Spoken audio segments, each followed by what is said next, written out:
can't beat us, join us, please bring your coinage. We sing 3-pointers, money shots all net, all vets, bums we not, jet skiing in them sunny spots. With women edible like gummy drops, dummy stop, no weapon form can intercept a storm. Once my intellect is on, I'm projecting on magnetic fields and interact with blacks with athletic bills. I'm all about growth and development like residents of Ebbets Fields. Not to choose between woo and chew. We wanna line them colors up like a Rubik's Cube and fade to black, yeah, the truest hue. When you say the black man is God, who you alluded to? The usual Clarence 13X, a worthy guess. The words expressed come from the word in flesh. Elijah M, the NOI versus Leviathan. Messiah sent from the heavenly branches. 7 P's from since G-Dub cut down the cherry tree in the wilderness of North Mex, and we flossing death and forced aggression, or forced perception, forced protection, or forced confessions. It's all a lesson. The sorcerers from Corsica, killer tonics, sticks and drums like the Philharmonic Orchestra. You niggas still playing harmonicas from officers, fabric softener.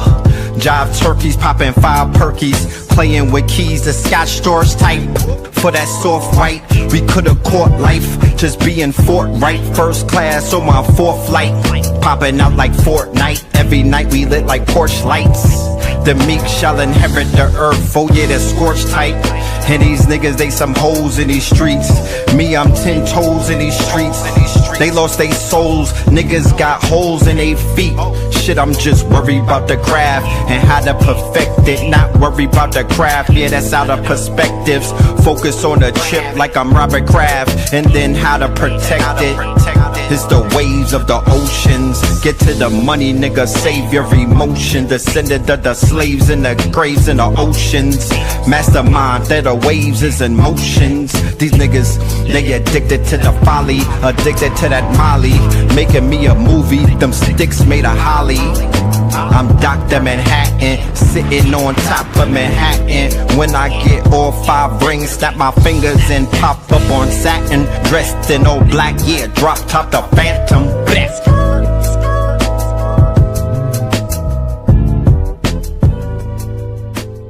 Crumb TV. Peace to the family, peace to you and yours. Peace to the family, peace to you and yours. Welcome to another episode of Melanin Mondays. You are now rocking with the best. Yes, this is your host for the evening, Brother Red Pillar. And that song you just heard right there, that is Theta Waves, featuring the Twin Pillars, Red and Blue. All right, off of that Red Summer Deluxe on the way, ladies and gentlemen. And tonight's episode is titled NICKS in 5, NICKS of CLIVE. That's right, ladies and gentlemen. Tonight is that it's that Loud Pack Monday.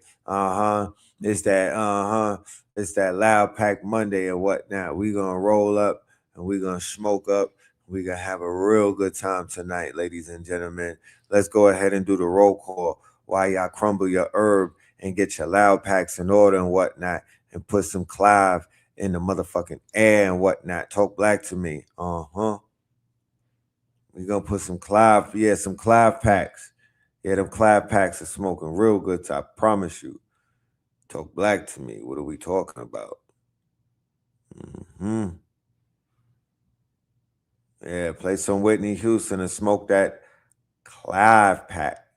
We got NICKS of CLIVE. That means we got $5 packs, the $5 3.5s. Let's go. Let's go. I'm talking about. All right. Kansas City, Missouri, Philly in the building. We got Naptown in the building, Chino Hills in the building, the Nassau, Bahamas in the building, Minnesota. It's so cold in Minnesota.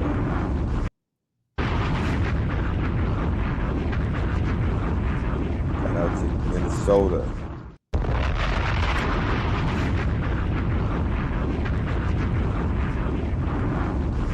South Central in this thing.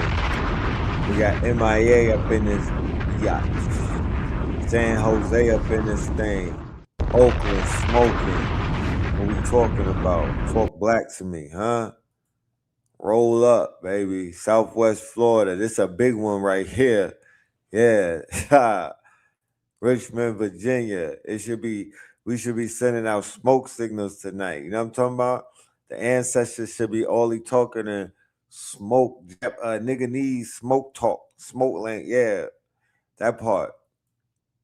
It should be bonfires and shit. Play some Phyllis Hyman. Play some Whitney Houston.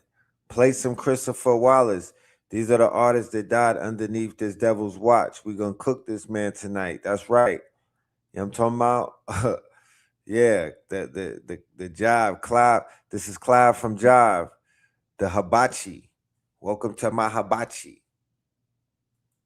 Yeah, put the baby oil on the grill. Take that. You know what I'm talking about? Put some Whitney Houston on. Put some Bobby Krishna. The fuck?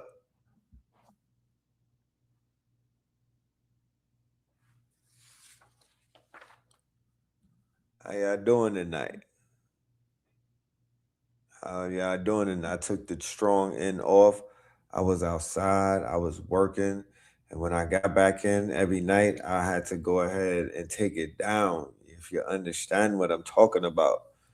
Boy, oh boy, I was wearing Timberlands this weekend. So, you know, my feet was on fire.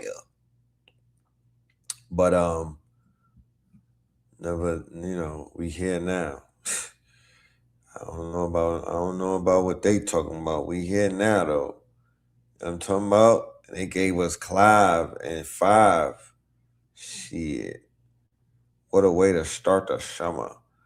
Boy, I got feelings that this gonna be one of them summers. That's what I'm saying. It's gonna be a red summer. Nobody can't convince me otherwise. This shit getting started lit. This is literally the first day of summer, and we got a Clive offering. You know what I'm talking about? We got a Clyde offering. Like, that's a big plate right there. You know what I mean? This nigga right here, he might be the architect. You know what I'm saying? Let's really talk about it. He born on the 4/4. Oh, man. You know we're going to have fun. Look, I remember when I postponed, Spirit told me postpone Fear of a Black or More Messiah 10-year anniversary because we got something coming down the pipes. I was like, pause. What exactly could be coming down the pipes, man? NICKS already won. What else can you be giving me? You know what I'm saying? I got this lecture. I need to deliver it. It's a 10-year anniversary. The same thing like the Scorpion King. Man, we dropping 10-year bombs on them, man. Come on, ancestors, let it go. Ancestors was like, no. You know, I'm following divine purpose. I literally, the ancestors are like my booking agent. They tell me when to move. They tell me when not to move. They tell me when to sit down. They tell me when to postpone things. I promise you. It said, nah, just chill. We got something big. So you could really close this thing out after 10 years like a mother effing boss. Because we know you've been on certain people's coattails, cooking them. You know what I'm talking about? We know you've been popping them over the head and whatnot. Nah, for real. We've been on this Clive Davis case. This shit been like CSI. I promise you. You know what I'm talking about? We've been on this case for a minute. So this is like, okay. This is definitely an eye opener. This is definitely an eye opener. What say you? What say you? Let's get right to it. I don't even want to talk, man. Let the video talk. Let's go to the tape, huh? Know that he down there looking up at us crying right now. And I would say RIP, but you know what they say? There's no rest for the wicked. And you, sir, wicked. As a matter of fact, it looked like if you was around long enough, you would have been trying to run a plantation with this slick back doohickey you got on in this picture. First, let me say RIP to Left Eye, RIP to Aaliyah, and RIP to the Queen, Whitney Houston, and RIP to any of the other black artists that were exploited by this man in his time as a music executive. And I hope you know that there's no Grammy parties where you're going. Okay? And if there is one, it's going to be extremely hot. and not in a good way. This man is not so living proof that what you do while you're on this earth matters. Okay? You don't get to exploit black people and then think that black folks is going to be sad that you passed away. All I'm seeing is RIPs to the legend Whitney Houston, and I like to see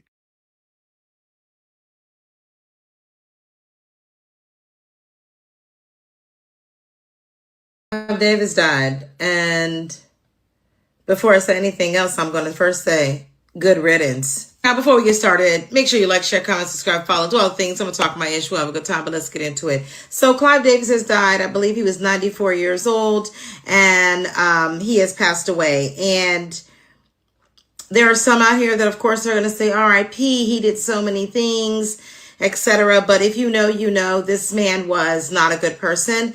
This man was instrumental in literally harming so many people in the industry, ruining careers, the damage he did to Phyllis Hyman, the fact that he still had the party going with Whitney Houston, who was his muse, and he'd been dealing with since she was 16 years old, was found in her hotel room, had succumbed.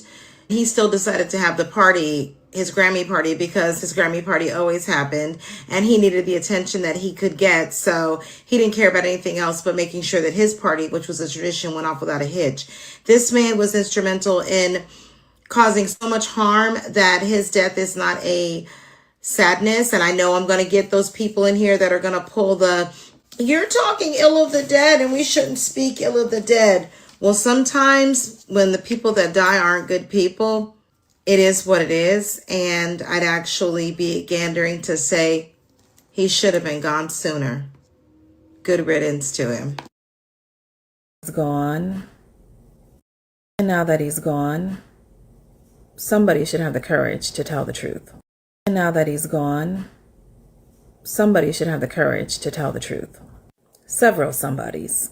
Because why is anybody giving a RIP to Clive Davis? Calling him the father, the godfather of the music industry. This man has been tied to so many PDFs, rapists, traffickers, and unalivers. If he didn't do all those things himself, he certainly put the orders in. But I'm positive, yeah, that was his lifestyle. And of course, like the truth seekers, the other truth seekers, we want to know the truth of what happened to Whitney. I'm not putting the burden on Brandy, sis, but there was that note that was passed during that interview. What did it say? It's always remarkable to me that monsters live long lives. Yeah. Wherever he is now, he's not enjoying it. That Diddy documentary was crazy. Wait until they drop a documentary on Clive Davis. So music mogul Clive Davis passed away today at 94 years old. And the internet got a lot to say. First and foremost, let me start off by saying rest in peace, Whitney Houston. Because I know for a fact she's smiling right now. And if y'all don't know why I'm saying that, she died at the Beverly Hilton on the same day as Clive Davis' pre-Grammy party. And of course, we know that they said her death was an accidental drowning. But a lot of people put Clive Davis' name in the mix. Clive Davis was also linked to Diddy. A lot of people saying that Clive Davis taught Diddy everything that he knew. But then you had a lot of people that didn't like Clive Davis because they said he was exploiting black musicians, i.e. Jermaine Jackson and Michael Jackson. You remember when Jermaine Jackson had that song, Word to the Bad? Yeah, that was because of Clive. Needless to say, Clive Davis took a lot of things to the grave with him.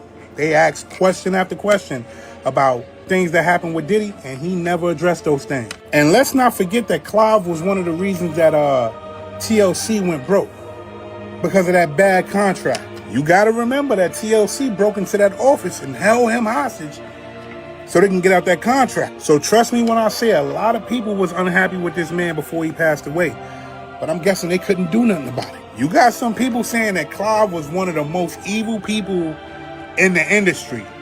More worse than that other guy with those files. So, like I said, Netflix is about to have a field day with that documentary. Rest in peace, Clive. I'm out. It looks like the music industry and the entertainment industry is about to get real interesting, y'all. Clive Davis just died in his Manhattan home early this morning. Now, news stations like Rolling Stone, the New York Post, all of them, they have all just confirmed that he has taken his last breath. He is known for signing music moguls like Whitney Houston, Alicia Keys, Aretha Franklin, Carrie Underwood, and so many other famous names and music. He's signed so many other famous singers that we know and enjoy today. And he's had his hands all up and through the entertainment industry as well as Hollywood. So I'm interested to see how things are going to shift and change moving forward, because I hear there's a lot, baby. I heard that if these walls could talk, oh, it's a lot of stuff going on behind the scenes that the world don't know about this man and how he operates.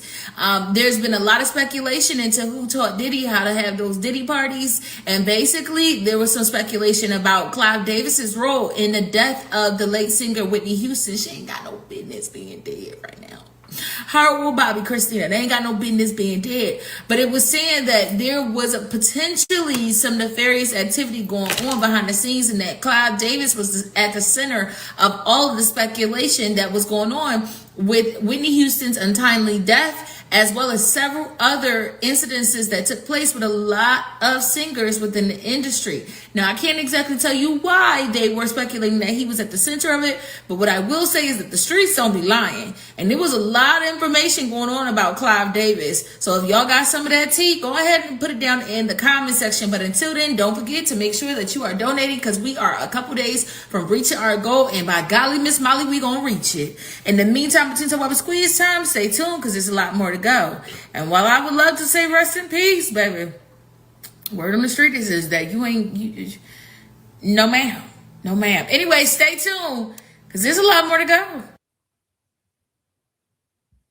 When you look at the conditions that our people are in all around the border, the things that our people are suffering from, you know, I'm never going to be the person to point fingers and blame anybody on the conditions that you find our people in. But there are people who played a part. This thing didn't do it on its own, right? This man is a culprit in so many dreams deferred, so much negativity, you know, so much destruction, right? He's a part of a system that protected him, a system that shielded him, a system that funded him, a system that was in step with him and whatnot. So as this system continues to fall and become dismantled, we are here laughing, clapping our hands, and throwing the bricks so this thing can continue to fall. Jericho's wall will continue to fall. Let's go. 500,000 plus Black women specifically, but at least 1 million Black people that you cannot blame for this. Won't it? There are at least 1 million Black people that they fired at the beginning of this year who are at home, at peace, minding their Black ass business, not being blamed for the catastrophe of what's happening right now. We don't know the level of protection, but let me tell you, our ancestors, God, the universe saw what we couldn't. They said, let me get them up out of here, because it's about to be some foolishness. This about to be some foolishness. Let me go and get them up out of here. They don't need to be privy to these losers. They don't need to watch the degradation of America in real time from the inside the house. Let me send them home. I know they're gonna not understand this, but I have to do this for their protection. My God. Shout out to the ancestors! I need you to come with a different mindset and a different, because I'll be right. We can't be blamed for any of this. It's all white people's fault. I love that!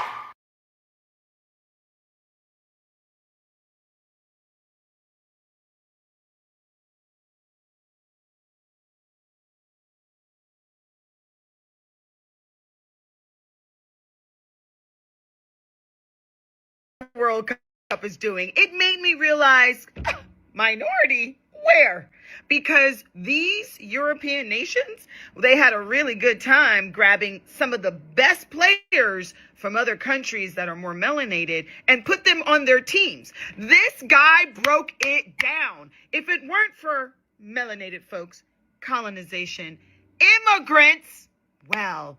But if immigration never happened, this is what England starting 11 looks like right now. I tell you what, if immigration never happened, England would not have a chance. This is what France looks like right now, and straight away, you know what time it is. Because, mate, Rabiot is in the middle of the pitch all by himself. Thank goodness France colonized West Africa, right? A sarcasm, by the way. But straight away, you miss out on your best player. You miss out on the kid who's been carrying you over your past few major tournaments. This is what the Belgian team looks like right now. Straight away, you're missing out on like half of your team. Dutchman, Holland, Netherlands, look at the team. And now look at the team. Only 3 players left from your starting 11. Same story with Switzerland. This is all that you would have been left with. Not much. All those people complaining and moaning about how bad immigration is. Yeah, somehow you don't really care about immigration if they can win you a World Cup.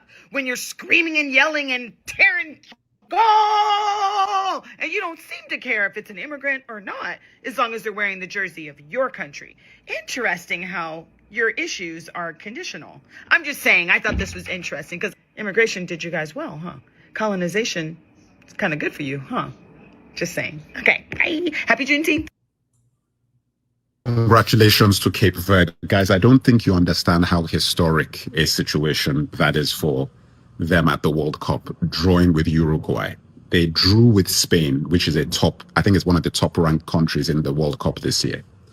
And they've drawn with Uruguay 2-2, which is, I mean, I don't think you guys understand for them to be able to do this as a country that has never been to the World Cup before. They've now scored their first World Cup goals in this match, in these matches that they've played. Congratulations to Cape Verde. And wow, you know, for African countries, in my opinion, out of all the African nations that are in the World Cup, Cape Verde are doing the best. They're just doing the best.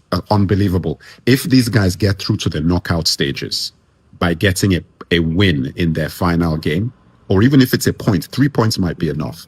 This will be actually one of the greatest achievements in World Cup history. If they get through to the knockout stages, Cape Verde, this might be one of the greatest things that has happened in World Cup history. Stay tuned, guys.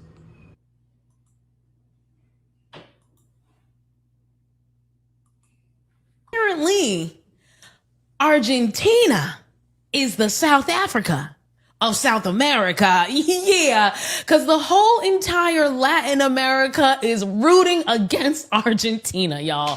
So it's the same dynamic. You know, for those who don't know about Argentina, if you're wondering why they're rooting against Argentina, let me give you a couple facts. Number one, Argentina considers itself the Europe of South America. You already know what that means. You already know what that means, okay? And number two, a lot of Nazis moved to Argentina after World War II. So put 2 and 2 together as to why the whole entire continent and all of Latin America is rooting against Argentina. So Argentina, South Africa, y'all have some work to do to improve your image out in the world. I mean, I bet you in South Africa, when y'all were harassing them Ghanaian shop owners, I bet y'all never thought that now you would be embarrassed in front of the whole entire goddamn world. Everybody on the internet, like, why are Nigerians rooting for Mexico? Doesn't matter. And guess what? They looking it up and finding out. I saw a Latino man who was like, you know, I was so confused. Why are all these Africans rooting for Mexico? I went to look it up. He was like, now at this point, if you're rooting for South Africa, I consider you a racist. Want more? Click the link in bio. Listen free wherever you get. Sports are scripted, but not in the way that you think. Now, I'm not talking about match fixing or dodgy referee decisions. I'm talking about character templates that are consistently reappearing across different sports, different cultures, different audiences, countries, and across multiple decades. I've shown you LeBron James, Cristiano Ronaldo, and Lewis Hamilton, 3 GOAT-level athletes, all dominating their respective sports in ways that we've never seen before, all born within a 37-day window of each other. I showed you R9 and Shaq, two oversized cheat codes who were moving way too fast for their size, who many people thought would have become the greatest of all time if it wasn't for that one fatal flaw. Both of their careers ended in 2011. That same year, at 19 years old, we had two of the most skilled players in their sports, Neymar and Kyrie Irving, burst onto the scene. I've shown you Lionel Messi and Stephen Curry, Ronaldinho and Magic Johnson, KDB and Jokic. If you can't begin to see a pattern, then I don't know what you're smoking.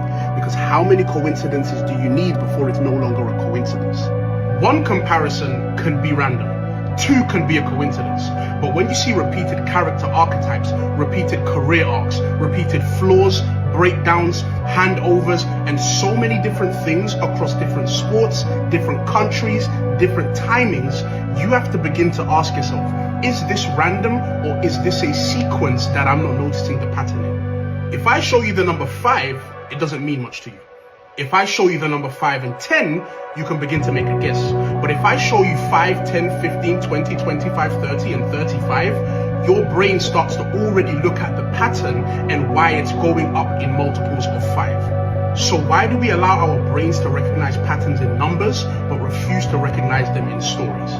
You see, most people miss the pattern because they're zoomed in on one match, one player, one moment, or one scoreline. But when you take a step back, you can see that dots actually start connecting.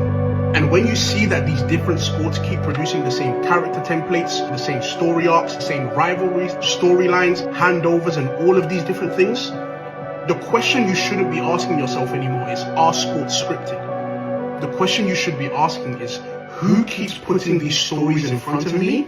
And what are they trying to get into my mind? Ever thought you were a minority? Just watch the World Cup. It don't matter what team you watch, you finna watch black excellence. Because apparently, we're the global majority. Okay, I was watching Switzerland. I said, how'd they get all those black players? They didn't even colonize anybody. That's just where the colonizers parked their money. But then I watched Qatar get washed by Canada. Most of Canada's team was black. I know I ain't the only one. I said, how many people did Harriet Tubman take up there? But then I looked again, and half of Qatar's team was black. Apparently gold ain't the only thing that the UAE and Qatar are taking from Sudan. Too much? Sorry, there are a lot of Afro-Qataris there because of the East African slave trade from the 17th to the 19th centuries. Back to the World Cup. In typical colonial fashion, the players are black, but the coaches are white. Even the African teams, South Africa, Congo, Ghana. You know, white people get so uncomfortable when we're in charge. I mean, that's why the FBI had an entire room for the city of Compton when it became the first city west of the Mississippi with a black mayor. It's also the reason that the CIA assassinated Patrice Lumumba, the leader of Congo, staged a coup d'etat of Kwame Nkrumah in Ghana, and provided intelligence that led to the jailing of Nelson Mandela in South Africa. Too much? For some reason, the West believes that the people who built their empires need overseers. That's the only reason I feel some type of way about the white coaches. I think this is the perfect moment to say, this is the real map of the world. This is the size of Africa. This is the map that the African Union is finally campaigning for. The one with the real measurements. Because in European maps, Greenland and Africa are the same size. But Africa is 14 times larger in real life. Look, we have never been a minority. There is nothing about us that is small. We are the cradle of civilization. And everything comes from us, including these whoopings on the soccer field. All of the Latin countries have agreed to cheer for the Latin country. Like if Brazil's playing, we're cheering for Brazil. And the only country we've all collectively agreed on that we are not cheering for is Argentina. No, fuck Argentina. Okay. I'm so sorry. I have to say it. Okay. I mean, of course I'm not going to like Argentina. I'm Brazilian.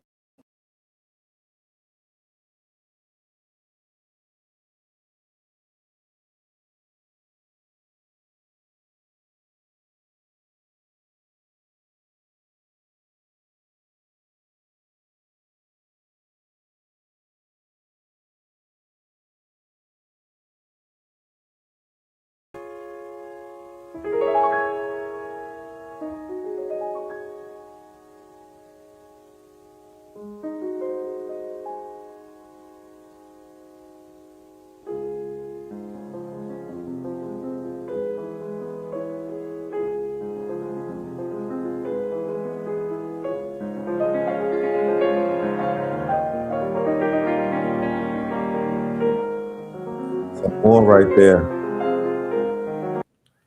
Remember when I was talking to people about how the Moors look in Moorish Spain, in particular Al-Andalus, when they were amalgamated, right? This player right here is a great example of how many of the Moors look. I think he's from Morocco or whatever, but he has a little brother who's heavily melanated, right? That was a perfect example of the Moors that you would find in Europe. But this brother right here is a prodigy, okay? He's a prodigy coming out of Spain, right? And he's a Moor. He's Muslim. He's a Moabite. You know what I mean? He is a Moor. And they're using these young men. This is like the Hunger Games. And all we're seeing in the World Cup is basically a colonizer sport. It's a colonizer Hunger Games. You smell me? They running these young brothers around the same way that Clive Davis had a plantation. He had a cottage industry, and he was running our people through the grinder, right? To extract their wealth, to extract their power. Okay.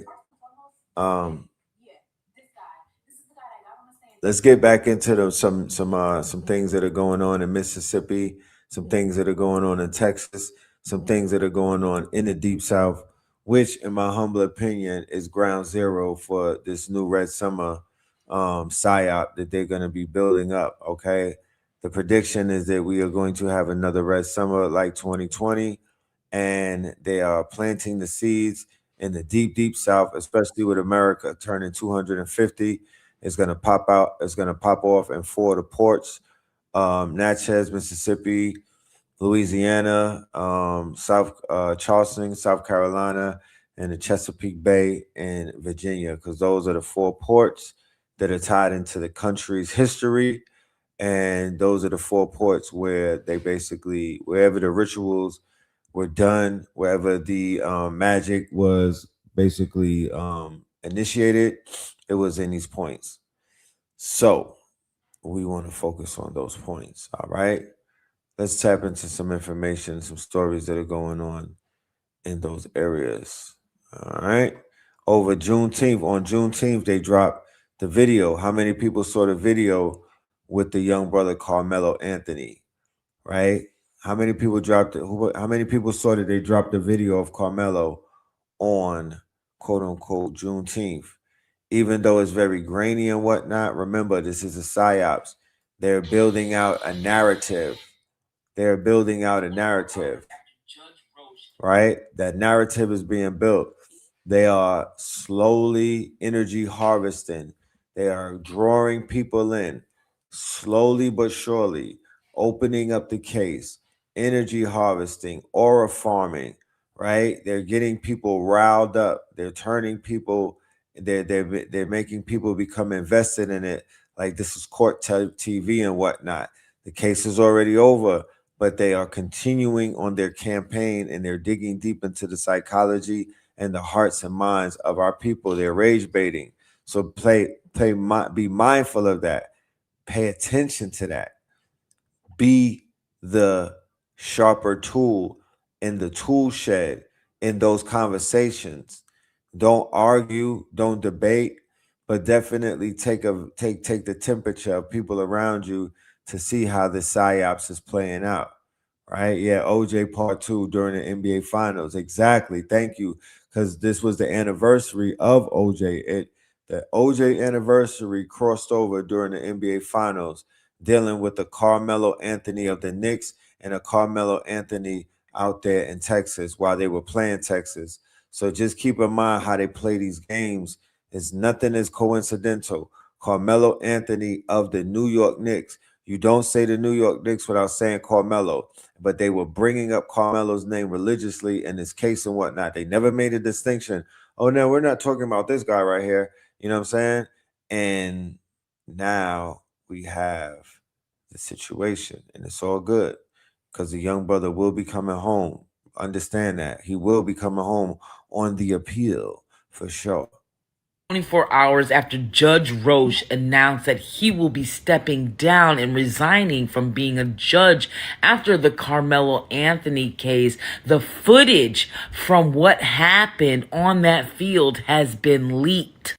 You can see in the video where the 6 boys were on their way over to where the tent was. And as you can see, all 6 of those boys went straight up to where Carmelo was sitting inside of that tent, which is exactly what the witnesses stated when they said they saw the original video. Now, why didn't they say that in the court hearing about the 6 boys that walked up to Carmelo Anthony? Now, as you can see here, they've all surrounded Carmelo at this point, which is probably very intimidating to have 6 boys surrounding you. Now, if you just continue to watch right here, you'll start to see that there's some pushing and shoving. It looks like a fight.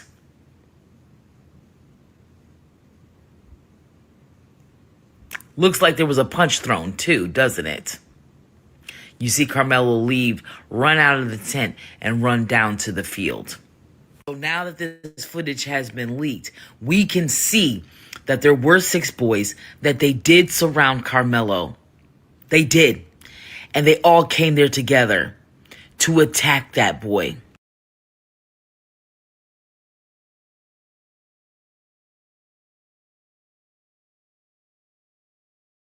First and foremost, this is Eddie. Yeah, this guy. This is the guy that got on the stand and testified under oath and lied and said that he did not know Carmelo when in fact he knew Carmelo since he was a little kid. Secondly, let's get into what Jeff Metcalf has said on his live stream that he didn't mean to say. With the video, when they fumbled that whole ordeal, oh, we're not going to let the police have it. We're going to hold on to it because Frisco ISD owns it.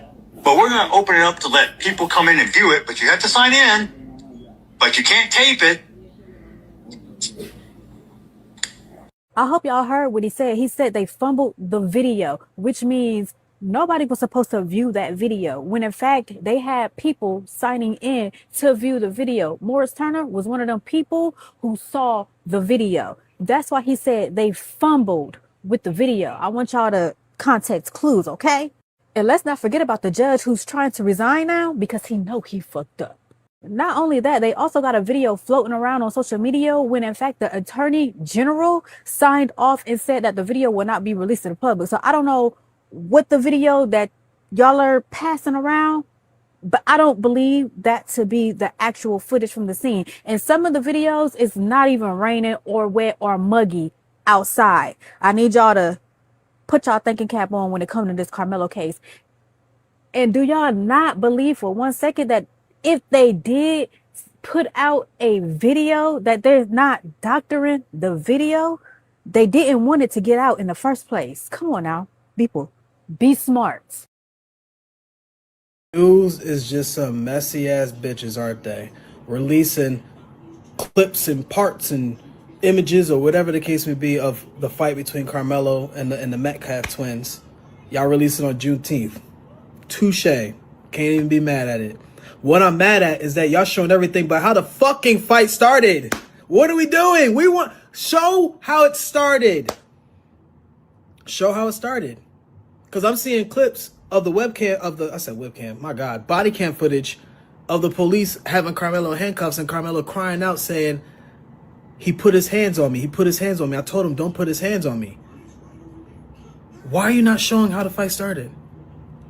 Why are you showing little 20-second clips here and there? Show the 11-minute video. We want to see the whole thing. You know why you don't want to show the whole thing? Because that would literally shit on your entire claim that this man just went up and just stabbed somebody for no reason. Fuck out of here. And I find it weird that judge who sentenced him retired all of a sudden. A week later, retired. Something fishy going on around here, man. These white people really just cannot believe that Carmelo had the whole audacity to stand under that tent in the rain and not leave when that bully told him to.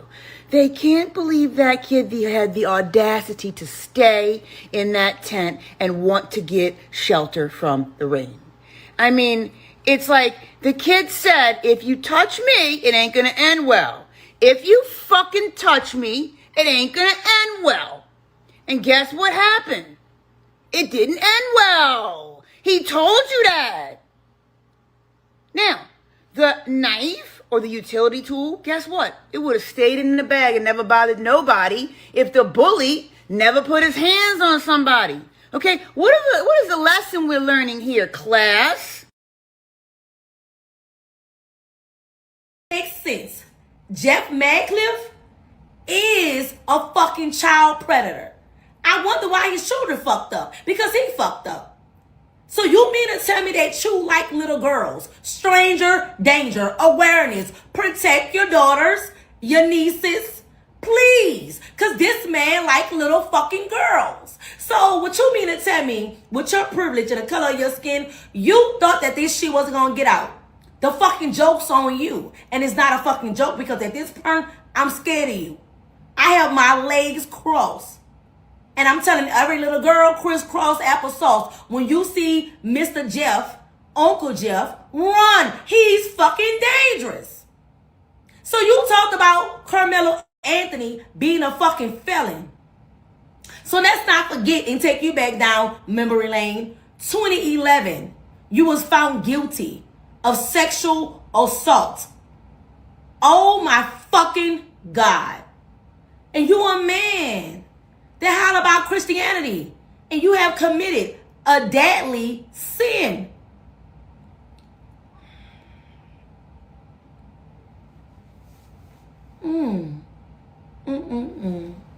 Goodbye.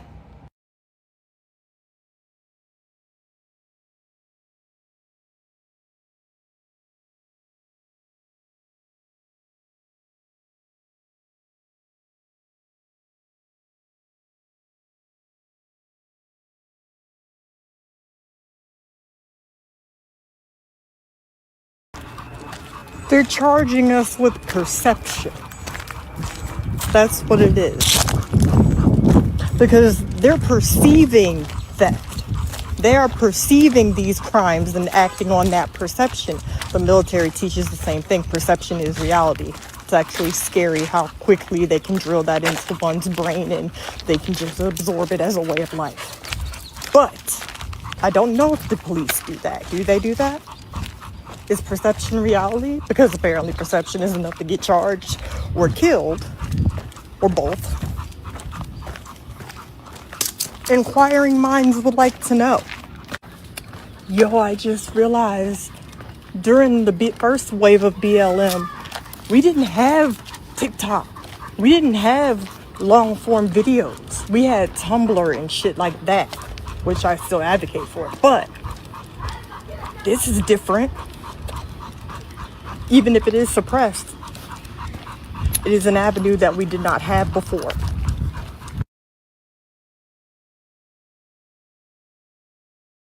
Flock of Trent checking in, flock of Trent checking in. Look out, America, look out. So now, they didn't leak the footage of the Carmelo Anthony situation. So they leaked the footage, the tape from the incident with Carmelo Anthony and Austin Metcalf. Now, as they leak the tape, clear as day, you can see Austin Metcalf and his brother and his homeboys going to the tent where Carmelo Anthony is. Now, the dude is suspended. I'm an ex-athlete as well. Ran track too, was good as a motherfucker too. Man, you know when you get suspended from school, you're not even supposed to be at any track meet, at any extracurricular activity. You can't even come watch the game when you're suspended. So that's a violation right there. Motherfucker don't listen. Number two, it's shown on camera. They went and when seen by Carmelo, they went found him and forced his hand. Now, you know what I'm saying? To satisfy the white plight, okay, he shouldn't have had a knife. We're gonna say that much. But now, on some right is right, wrong is wrong, it don't take 4 people to hop on one person, bro. Unless you're scared. Shout out to the good white folks who leaked the tape, because they was not gonna let that tape get in no black people hands. So it had to be a white person who knew, who know and understand. They overdid it to this man. You know what I'm saying? But the tape out there, y'all can find it. Y'all can find it. It's gonna show. It's gonna show what we've been saying all along. They came fucking with this man. Let me tell y'all something. Y'all other races of people something. Black folks, man, we know our people, bro. So we know which one of our people capable of doing some bullshit and disrupting society, and we know which ones of us who not gonna disrupt society. Carmelo Anthony is not one of them black folks who gonna disrupt society. That dude got locked up for defending himself. Wasn't trying to be no gangster. Wasn't trying to have a switch. Wasn't wearing a shiesty. They came fucking with him, and he stood on business. And we gonna tell you anything. See, in the black community, this is what our parents teach us. If somebody don't want to fight or they scared, you better leave them alone. Because a scared man will kill a man. I'm telling you. Why you think they won't show you the video, Loon? They keep showing you grainy videos when you had witnesses out there who said a lot of people videotaped the situation. Most of the kids under the tent taped the case. Loon, they taped it. Why did we never see the clear video? Because if you would have saw a clear video, you would have saw that Carmelo was not just in an altercation, okay, with Austin, right? It was Austin and Hunter. And not only was it Austin and Hunter, there were two other boys. 4 boys tried to jump Carmelo, Loon. 4 of them. This is why they never showed you the video. Why you think? And I don't want to mix up the twins. Understandably, one is deceased. I believe Hunter is still alive. Yes, Austin. Let me ask you a question, Loon. Do you have a twin? No. Imagine you have a twin, right? Another Loon. We're going to call him Boone, right? Loon and Boone. Boone was murdered.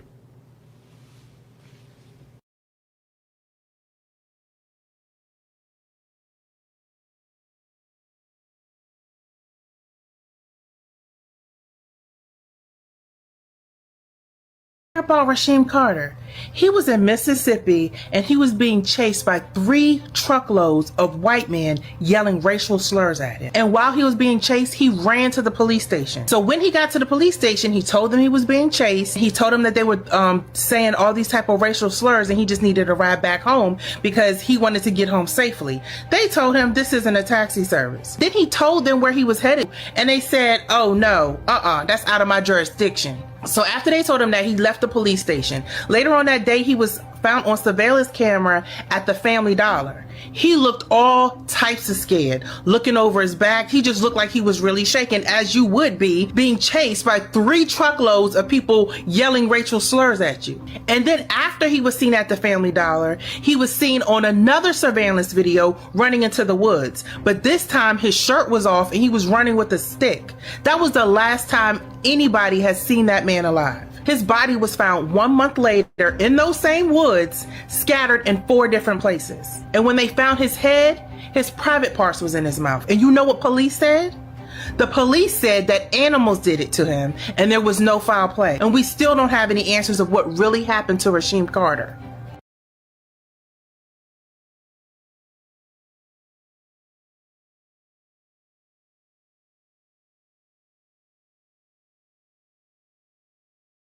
Good morning and breaking news that is indeed breaking. I hope you all enjoyed your Father's Day. Yes, your Father's Day weekend, okay? Because I sure did. First and foremost, I'd like to thank everybody who donated. We are just under $1,300 and I'm so grateful that you guys have gotten us to this point and that we get to have another month with us continuing to bring y'all the breaking news. Now, I wanted to start this week off positively because I feel like the ceasefire and everything surrounding the ceasefire, in addition to everything that's been going on here domestically in America, the United States of America, has drained so much out of us. And I felt like a little bit of faith and hope could go a long way, okay? That being said, I've been paying close attention to what the boys are back in town. The Iranian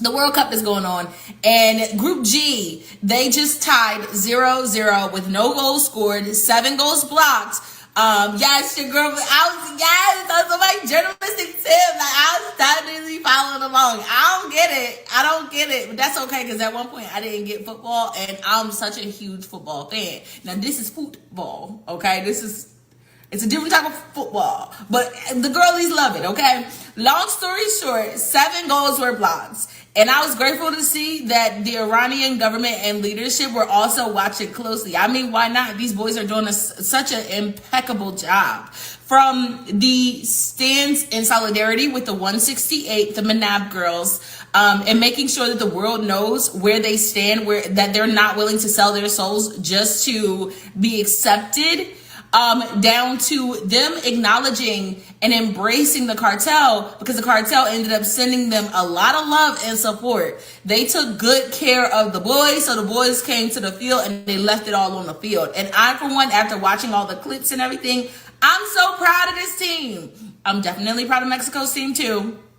No, y'all held it down, girl. Y'all held it down. But seeing how these boys showed up and showed out, and they left with their dignity, they showed up with integrity, they showed up with pride, Iranian pride, it made me so happy. So I know you guys didn't know just yet, but if you haven't heard, they left a note inside of the locker room inside of Los Angeles, and I got my grubby little hands on it thanks to the cradle. Let's go through it. So on the note, it can be read from the ancient Persia of thousands of years ago to the civilized Iran of today. That one made immediately, who the fuck is cutting onions?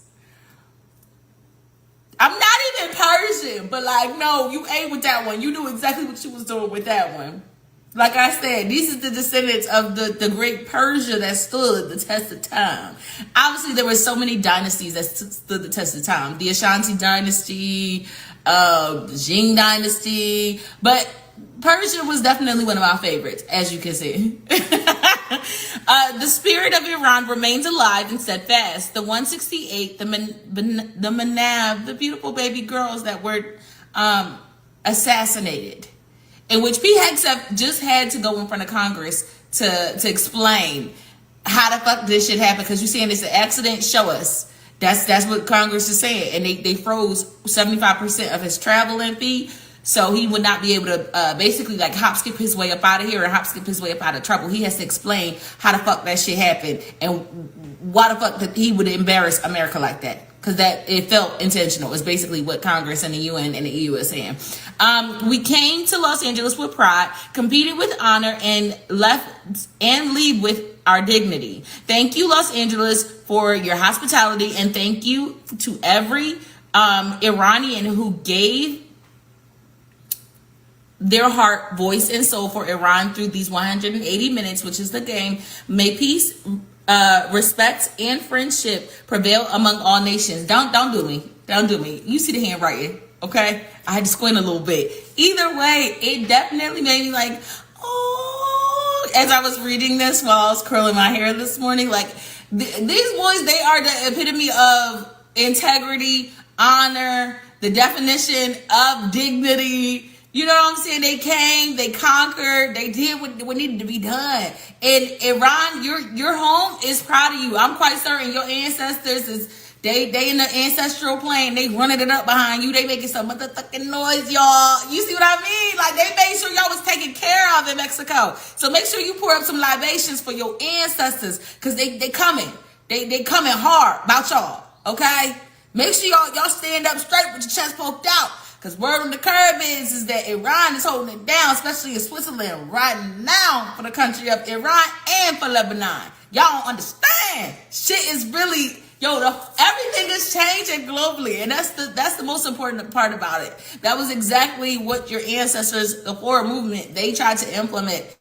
In addition to mine, but seeing it happen in real time, it definitely brings a huge smile to my face, because I remember growing up and watching or reading and learning about the apartheid that happened in South Africa and the McGraw-Hill using, everything that happened in South Africa with Nelson Mandela and how it impacted the world as a bargaining chip or a marketing tool, and only to grow up to learn that the people that created those textbooks were the ones that were putting him behind bars and causing all this pain in South Africa. But yet Nelson Mandela's impact still impacted this world in such a positive way. That is how I'm seeing KNICKS. That's how I'm seeing how Iran is impacting the world, how Palestine is impacting the world, and how Lebanon is impacting the world right now, which is why it's so imperative that South Africa be leading this, because again, that was the last time we saw that big of an impact on the world and world peace. Everything shifted after that apartheid in 1994.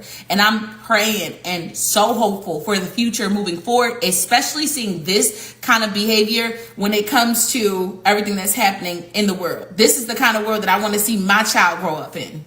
Let me know what y'all think, because like I said, this definitely made me proud of the boys that was on the field. I'm American. I'm definitely rooting for Team America, but I also am rooting for some other teams. So, and what about it? I don't care. Anyway, stay tuned because there's a lot more to go. All right, Chocolate. Appreciate that from you. I think you got one more up your sleeve. All right, feed them. Let's go. Everybody, this is the moment we've all been waiting for. It looks like Israel may be forced out of South Lebanon a lot sooner and a lot quicker than we all anticipated. Now, over the past few days, well, actually over the past few years, it looks like Hezbollah has succeeded yet again in decimating the hell out of Israel and their ground forces. And this past weekend was the epitome of that, as they took on the 52nd Battalion and completely wiped out the commander and everyone that was inside of his tank. Now, moving forward, as stated at the Jewish National Summit, it looks like they plan, well, according to Benjamin Netanyahu, they planned in small trades. They plan to be inside of southern Lebanon for the next few years. But I don't know if that's going to be able to happen moving forward. Now, at this summit, Benjamin Netanyahu led with a speech stating that their forces have full freedom of action to thwart any direct or emergent threat against them or against the restrictions of the North. The IDF faces no restrictions in this regard. He said he stands behind them 1,000%, and the entire nation stands behind them. What he actually means is that the entire nation is actually banking on them, coming out in this situation on top, and they are desperate. So they need you to do something, make something shake. Now, I found out this morning that even though the previous commander, Nadav, was killed in duty after giving his Braveheart speech alongside several of his soldiers, that on the ground, Hezbollah has been giving them so much work that they were left completely without a commander for almost a week. And that is what pretty much created the insecurity within that 52nd Battalion after Hezbollah resistance operations killed the unit commander in South Lebanon. According to the Israeli, this was reported by the Cradle, according to the Israeli Army Radio, an emergency appointment meeting was done in which they appointed Lieutenant Colonel J to take over the battered battalion. But even that is a bit of a stretch, as he's expected to start his duties in the next few days. He himself had just left the battlefield and was trying to recover from some previous injuries. And they're pretty much just scrambling around, trying to pull whatever they can. Lieutenant Colonel J began his military service in the 188th Brigade, where he held a series of different positions. Following the outbreak of the war, he served as an operations officer in the 215th Fire Brigade before holding the position of commander of the command in the control center in the Northern Brigade, which he participated in the genocide in Gaza. Now, what we know for certain is that the commanders that usually participate in, just like his predecessor that just was taken out, that usually end up participating in the genocide of Gaza or different parts of Lebanon, they don't make it out. They go in, but they don't make it out. They go into the battlefield with Hezbollah, and the minute that Hezbollah ends up finding out your identity and what role you played, they make it their mission to take your ass out.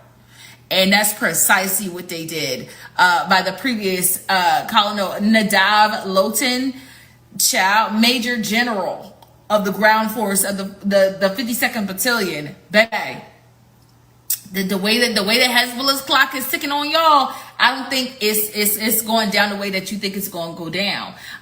Israel has set the conditions for the end of the occupation of South Lebanon, And they have already began with some form of symbolic withdrawing in minor areas of South Lebanon, as Israeli officials have continued to vow to continue to remaining occupying areas of southern Lebanon. But Hezbollah is telling a completely different story. Well, they're showing us a completely different story. So while Benjamin Netanyahu is at this national summit trying to convince everybody that they are achieving great victories inside of southern Lebanon, and using the aerial strikes that they're doing in South Lebanon as proof, the ground forces are telling something completely different. The aerial strikes that they're talking about is the aerial strikes in which more than 15 strikes hit the neighborhood of Al-Tufa and caused significant damage as well as martyrs to the Lebanese within that area. So right now they're using those aerial strikes that they're doing on different areas to try and use as a step stool to basically convince the entire population that supports the Zionist regime that they are doing a great job and that they're going to remain in Lebanon for the next few years, XYZ element of P, when in reality, Benjamin Netanyahu does not want to exit Lebanon because he doesn't want to face his trial with both the Knesset and the International Criminal Court. What do you guys think is going to happen moving forward? My best guess is that Hezbollah is going to force them out. We're seeing a lot of great work coming from what Hezbollah is doing on the ground in southern Lebanon, a lot more than what Joseph Ayoun himself has to even offer up as far as information regarding what's happening in South Lebanon. I genuinely feel like Hezbollah is going to do their biggest and their baddest, and that was even confirmed and reported by the Secretary General of Hezbollah, Naim Qassem. Until next time, I'm going to keep a close eye on the situation because, like I said, I'm projecting that they don't even have until the end of this year, honestly. The way things are looking bad in South Lebanon for Israel, it's not going to be a pretty ending. And they're not trying to go down without a fight. They're literally clinging on to it, which means that they're aware that they ran out of time and they're doing their best to try and make it a soft, cushiony fall for them rather than something that pretty much shows us in real time that they lost. You know what I mean? They don't want to deal with the ramifications and the consequences of them losing the battle in South Lebanon. Do I think that they're going to continue until they're ordered and instructed to stop? Absolutely, even beyond being ordered and instructed to stop. Because as we noted earlier, Donald Trump had already ordered them to begin withdrawing from southern Lebanon to put their arms down. And they basically told the entire world that he don't sign their paychecks. He's not their boss. And they proceeded to light American flags on fire, the soldiers on the ground. So I'm interested to see just how horribly this is going to end, because it's definitely not going to end with Hezbollah going down. Stay tuned because there's a lot more to go. Also, don't forget to make sure that you guys are donating. We are getting closer and closer to our goal, and I'm so excited. Stay tuned. There's a lot more to go, y'all.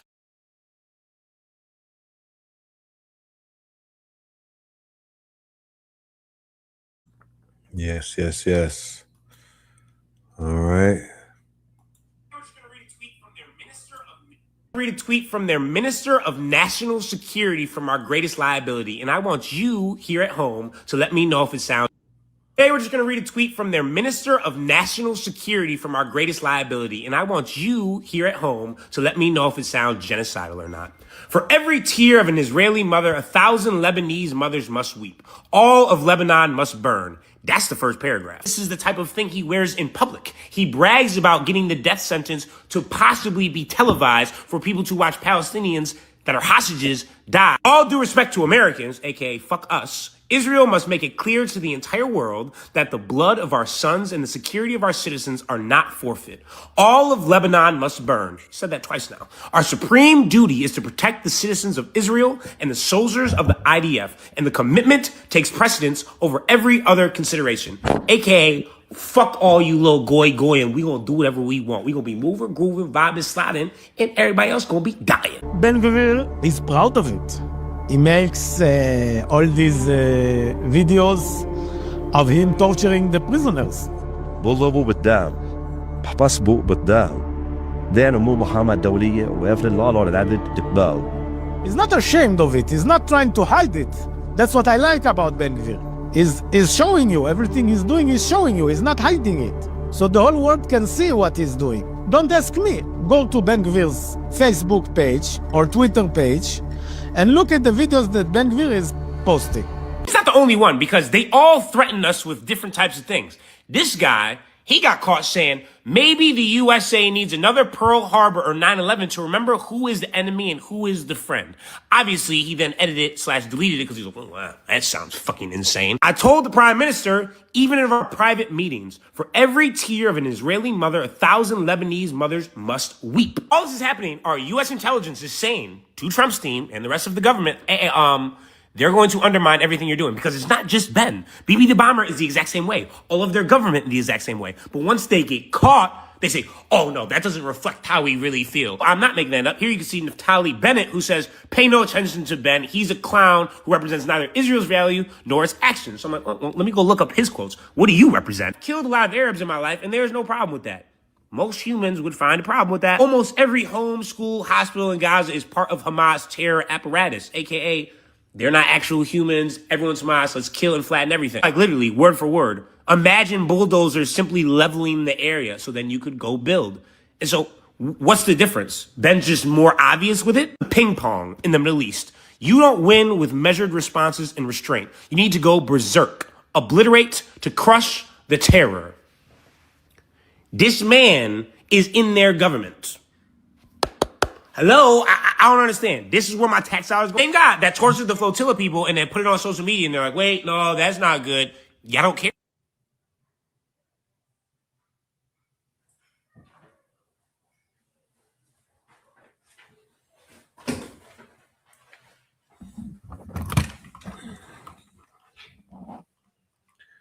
Yes, sir. Let's go back to this Clive thing real quick. We ain't finished with Clive. That biopic rolling. Yeah. Get that biopic rolling. I forgot to do my introduction. Trigger warning. Prayers go out to the Davis family. So sad. Oh, Lord, so sad. Listen, get them biopics and them TV series and them documentaries rolling. The way y'all did Quincy and the way y'all did Michael Jackson, see how God works? It's y'all turn. I don't want to hear, they not thinking about it, his estate. Get it rolling. Michael Jackson wasn't even in the ground before y'all started. Get the biopic rolling. I want everybody up there. Prince, Whitney Houston. I want everybody in the biopic, and we want to know the real story. Just like y'all did everybody who was black and great, we want to hear the story now of what's been going on all these years. We need every story that y'all can think about, and every artist better come to the forefront. We want to know what's been running the machine. Yeah, it's time. Listen, at the end of the day, everybody has been telling little murmurs and secrets throughout this entire time and saying, oh my God, I wonder what's going to happen when Clive Davis gone. Prayers go out to his family. He was a great man. I always tell y'all, separate the artist from the art. But now, it's time for heads to roll. I need to know what was really going on. Okay? Now, we already knew he was in a lifestyle, cool. That his business. But we need to know what was really going on behind closed doors. What was Prince really hitting at? Listen, y'all. Clive Davis is gone. Rest in peace to him. Without him, a lot of artists wouldn't be who they was in our history. But we need to see those biopics. Yeah, get them rolling. I need parts like Michael Jackson movie. Yeah, y'all might as well turn this into a TV series because I need it to be at least 6 seasons. Rest in peace to Clive Davis. I'm just a messenger. Update for Carmelo Anthony, baby. He's got a new team behind him. So a new legal team filed substitution for counsel to pursue appeal for Carmelo Anthony. Baby, and here's the starting lineup. Nobody came to play. I know people thought Ben Crump would be up in here, but don't worry, he brought a co-counsel to the team. Now leading this council is Russell Wilson II. And if you want to know the credentials of everybody on council, you can go ahead and stop, pause, and read.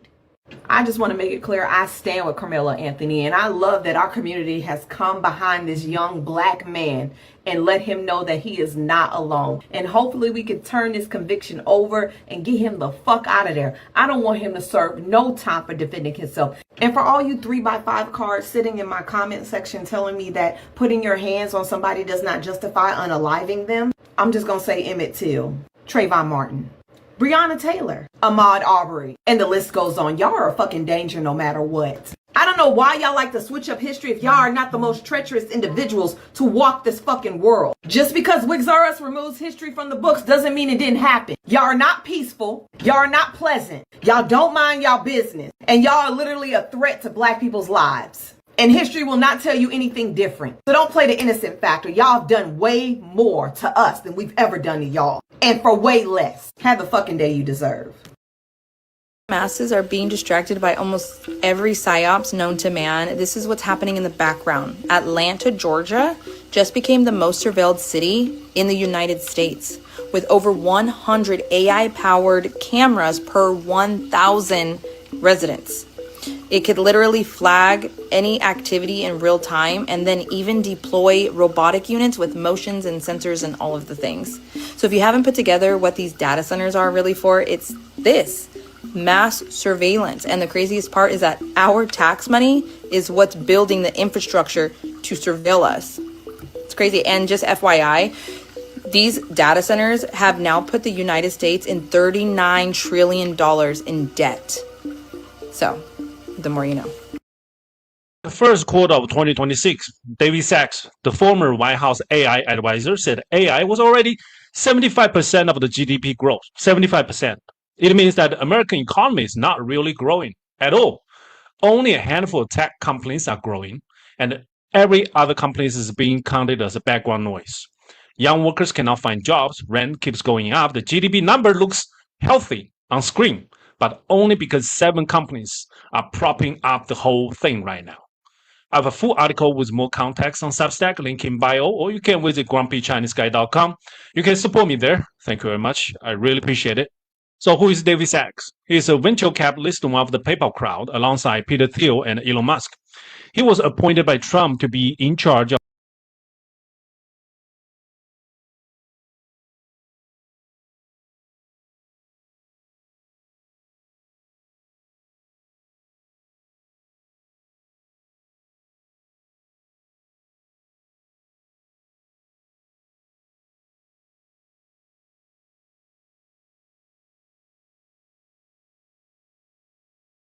Then they hit my dude with the frozen gun. Froze his ass on up. Gotta watch out for China. Check this out. Thiel met a Yale law student in 2011. By 2025, that man was vice president of the United States. Here's exactly how that happened and why it matters for the AI that's already reshaping your life. In 2016, J.D. Vance published a best-selling memoir about growing up poor in Appalachia. Instant credibility as a man of the people. Hollywood turned it into a movie. That same year, Thiel brought him into his venture capital firm. He was now a businessman too.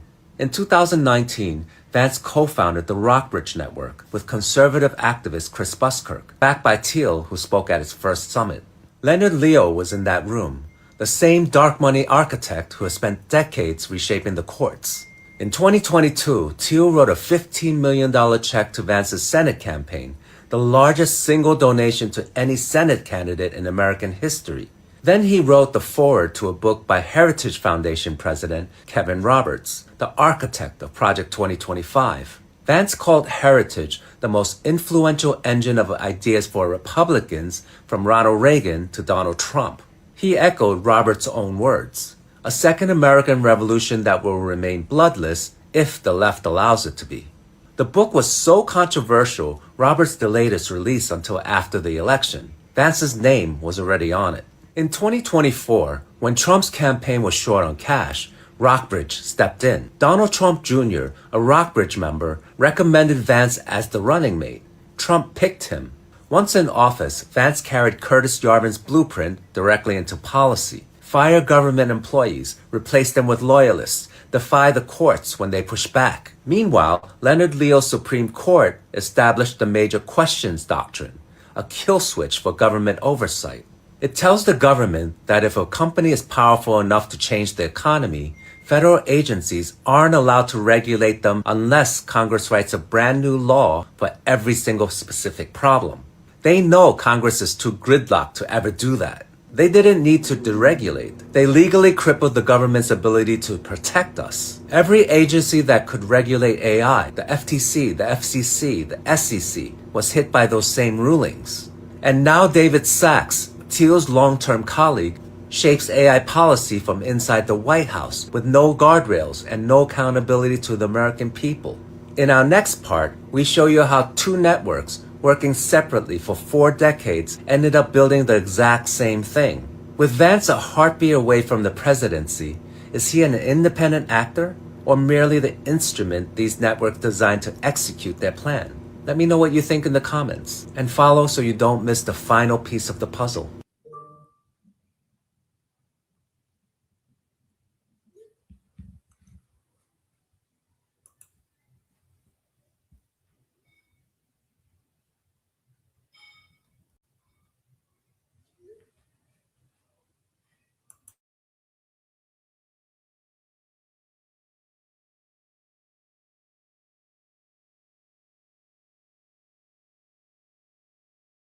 Unendingly stupid story of Pete Hegseth killing a soldier. The entire history of war has been deeply intertwined with germs and viruses. One of the single most effective weapons against an army is nature itself, and in the past, a simple outbreak could decimate an army. So Pete Hegseth, being a fucking Luddite moron, decided that vaccination was some liberal sissy shit, and soldiers shouldn't get vaccinated. Voluntary vaccination among new recruits dropped from 100% to less than 40%. Now imagine this. You're taking young people who have not developed immunities to most viruses from across the nation and shoving them into close quarters together. They work out, eat, and sleep together, and the majority of them are not vaccinated. Over 230 of them came down with a virulent strain of influenza, and one died.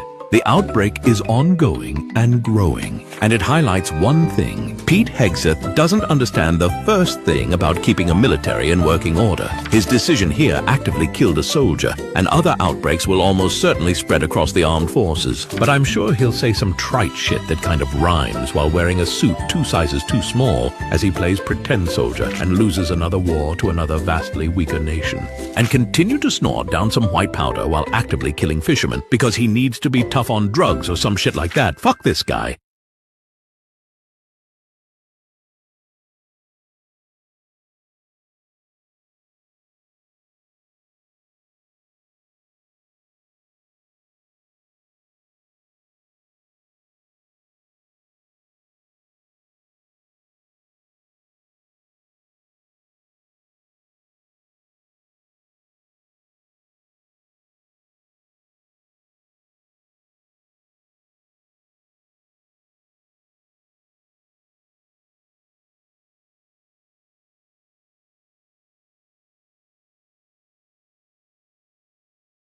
Tied to what? The NFL. Before that, though, I mean, you think about it. The man was sent to basically silence Colin Kaepernick. And that was in the Epstein files, too. They're like, oh, we got Jay-Z. He'll talk to his crew. Have we forgotten that Jay-Z's in the Epstein files? So, not once, but twice. The CEO of Barclays. That's what he's talking about. The CEO of Barclays was in the files talking about Jay-Z, saying, hey, the people that's supposed to be rioting in the streets, Jay-Z has them under control. He sold them out. All the black people? He's basically saying when he pops out, he's the one in control because he has the culture, so he can get them distracted and rally behind them and serve whatever agenda. He's like, stop talking about all this shit. We'll give you rappers for the Super Bowl. Right. So that's what I'm saying. So he takes over the halftime show. Oh, Jay made it. How? You don't own shit. Damn. That's what I don't get. So when people get in positions of power and we look up to these certain people, it could be black, white, whatever, but especially where they use people, black people as proxies to where they're saying, oh, you made it. That's the trick bag because you don't own shit. Like, oh, he runs the halftime show. So what does that do for you? You got to go to work in the morning. Damn. You're not doing shit. You're watching millionaires run up and down the field. What is that doing for you? Oh, we made it though. We got somebody at the halftime show. They don't give a fuck.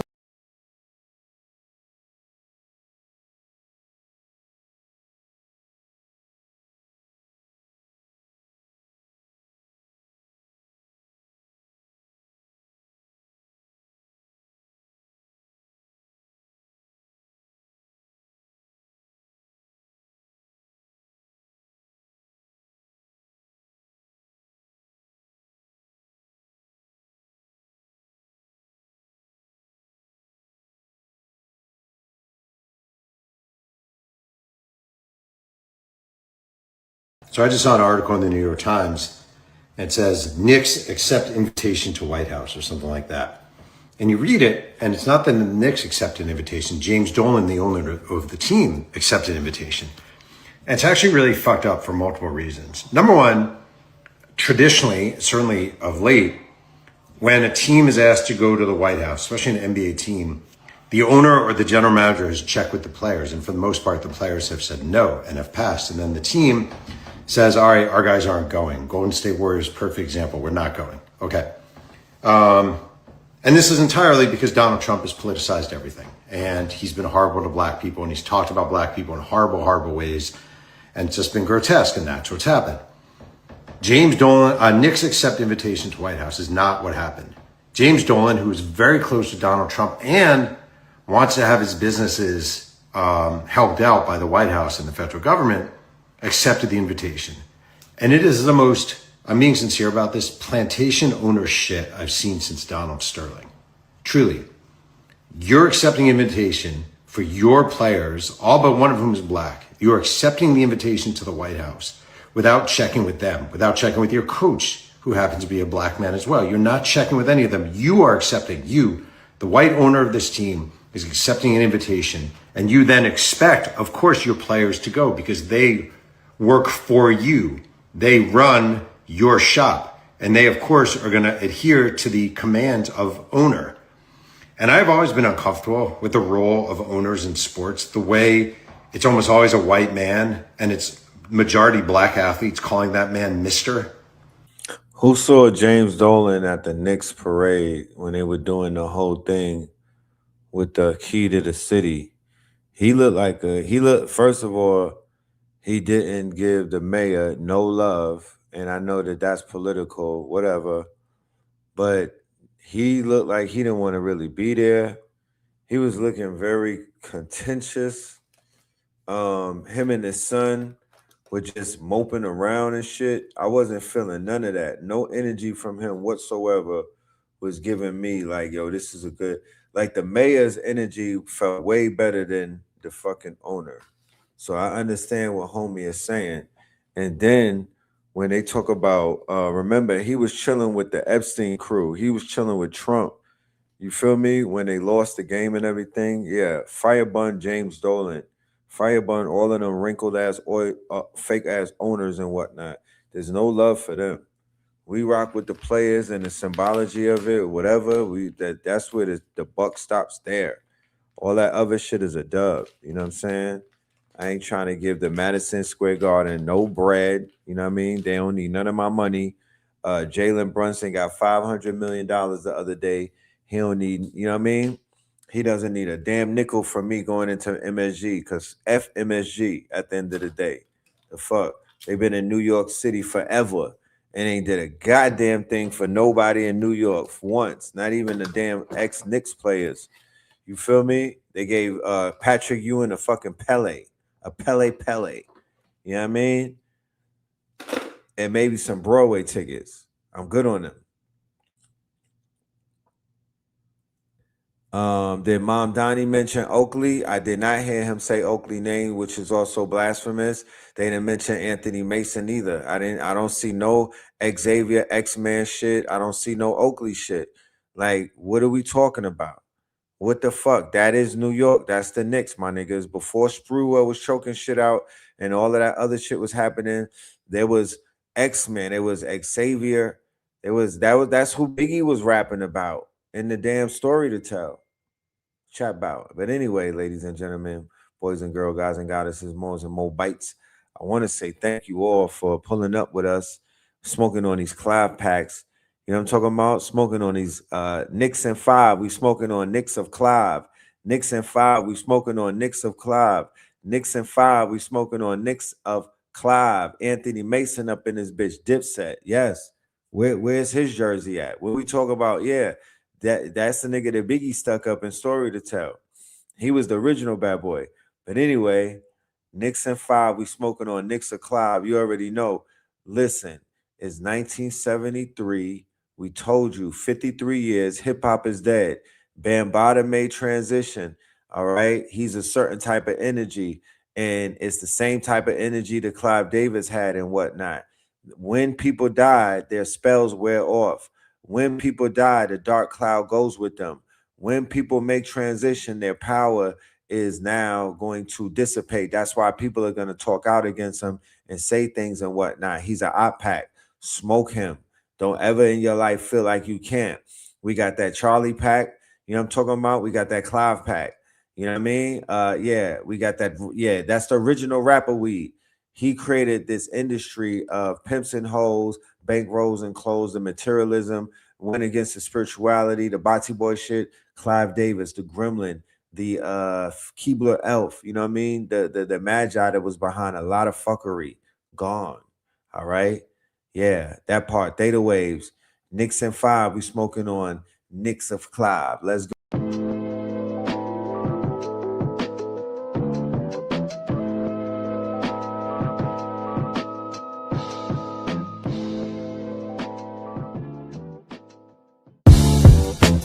Can't beat us, join us, please bring your coinage. We sink 3-pointers, money shots, all net, all vets. Bums we not, jet skiing in them sunny spots. With women edible like gummy drops. Dummy stop, dummy stop. No weapon form can intercept a storm. Once my intellect is on, I'm projecting on magnetic fields and interact with blacks with athletic bills. I'm all about growth and development like residents of Ebbets Fields. Not to choose between woo and chew. We wanna line them colors up like a Rubik's Cube and fade to black, yeah, the truest hue. When you say the black man is God, who you alluded to? The usual Clarence 13X, a worthy guess. The words expressed come from the word in flesh. Elijah M, the NOI versus Leviathan. Messiah sent from the heavenly branches. 7 P's from since G-Dub cut down the cherry tree in the wilderness of North Mex, and we flossing death and forced aggression, or forced perception, forced protection, or forced confessions. It's all a lesson. The sorcerers from Corsica, killer tonics, sticks and drums like the Philharmonic Orchestra. You niggas still playing harmonicas from officers, fabric softener. Jive turkeys popping 5 perkies, playing with keys, the Scotch stores type. For that soft white, we could've caught life, just being forthright. First class on my 4th flight, popping out like Fortnite. Every night we lit like Porsche lights. The meek shall inherit the earth, oh yeah, that scorched type. And these niggas, they some hoes in these streets. Me, I'm 10 toes in these streets. They lost their souls, niggas got holes in their feet. Shit, I'm just worried about the craft and how to perfect it. Not worried about the craft, yeah, that's out of perspectives. Focus on the chip like I'm Robert Kraft, and then how to protect it. It's the waves of the oceans. Get to the money, nigga, save your emotion. Descended of the slaves in the graves in the oceans. Mastermind that the waves is in motions. These niggas, they addicted to the folly, addicted to that molly. Making me a movie, them sticks made of holly. I'm Dr. Manhattan, sitting on top of Manhattan. When I get all 5 rings, snap my fingers and pop up on satin. Dressed in all black, yeah, drop top the Phantom. Best.